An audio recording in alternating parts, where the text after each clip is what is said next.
Hi there, I'm Craig Cruz, author of MUSSOPO's Great Adventure, and we're here to read another chapter in the book.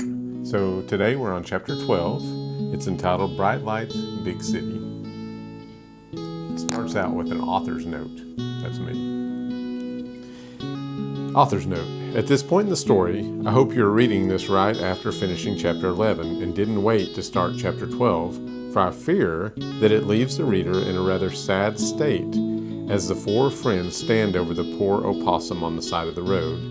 If you waited to start this chapter, I apologize for ending the last chapter as I did. If you chose to continue reading, then let me get out of the way and proceed. So here we go. In the shock of the situation, there were many tears being shed, for the opossum as well as for the fact that the four friends had made it safely across, although it had been very close. As MUSSOPO leaned over the opossum, his tears dropped down upon the face of the motionless possum. At the feeling of the moisture upon her face, the opossum opened her eyes and saw the other animals standing over her crying. "Why are you crying?" she asked them. They were shocked, and all of them answered in unison, "We all thought you were dead." "I was just playing possum. I am far from dead," she said. The female opossum stood and looked at the odd bunch that stood before her and walked away from the road toward the city. All of them followed, glad to be away from the large highway. It was still quite dark outside as they all stood at the edge of the city. As the opossum began to talk to the friends, baby opossums would emerge from a small pouch on her and climb on her back as she spoke to the strangers. "Are you familiar with the term playing possum?" she asked them. No one answered, shaking their heads.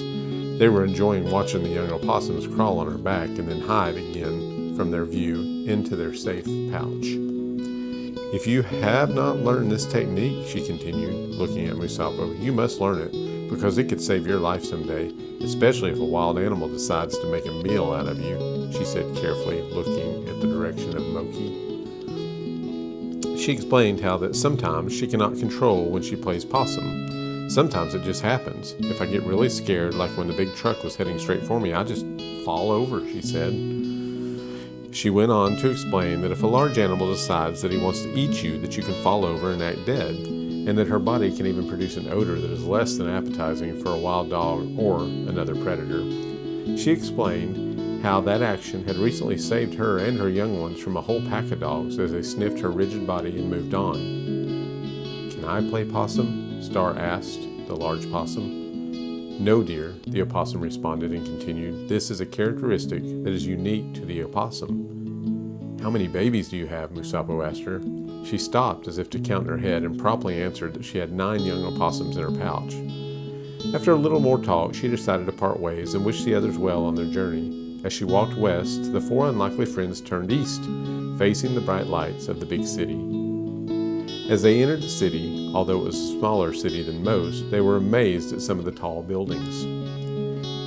It was still dark outside, but the sun was beginning to rise, bringing sight to the stillness they had been experiencing. Moki would run ahead of them periodically, but would quickly return to his friends. They noticed that there was a lot of trash on the streets, but it wasn't scattered. It was in neat piles stacked high. Trey had heard of the food that restaurants throw away, but he had expected large green receptacles that the mean rat had described to him. He climbed to the top of one of the mounds of trash as the others stayed below to watch him. Moki had wandered ahead. MUSSOPO and Star discussed what kind of trash might be in the pile and waited for Trey to be done. Trey was disappointed as he dug through the top layers, not finding any food.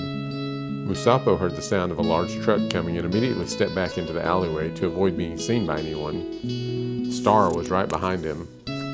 They hoped that Trey had heard the loud noise of the air brakes as they hissed when it parked. He had not heard and was busy digging through the trash. 2 men that were riding on the outside of the truck jumped off of the truck and quickly started throwing the large bags of trash into the back of the massive truck. After a couple of bags were thrown in, one of the men pulled a lever, and the bags were immediately crushed and pulled into the deep, dark belly of the truck.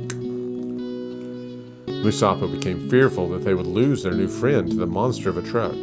As the 2 men neared the pile that Trey had been searching through, MUSSOPO was mustering his strength to create a commotion that would stop the men from their work.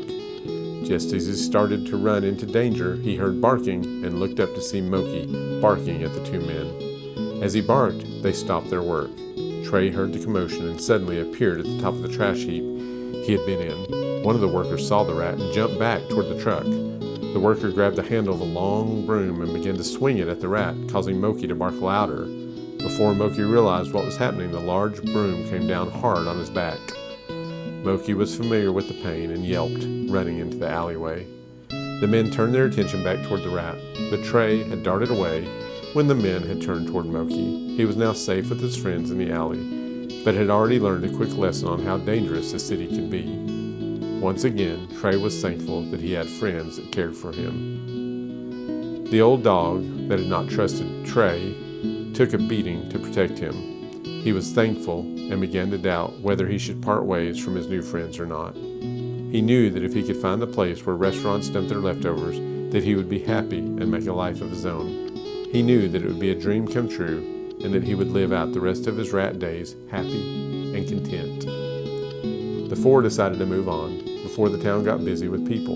Again, Moki would run ahead of the others and return to them after a couple of minutes. Moki had been working on two things. He knew that they must find a place to hide as the town got busy with people, and he was also searching for the large green trash receptacle that had been described to him by Trey. It didn't take long until they finally located one in a long alleyway. He could smell the trash coming from it, even though his sense of smell was not very strong. He hurried back to let his friends know of his discovery. That was chapter 12. I hope you enjoyed it. Stay tuned for more from Ink and Imagination as we read chapter 13 next time. I want to encourage you to read. I want to encourage you to write. And remember, the next chapter could be yours.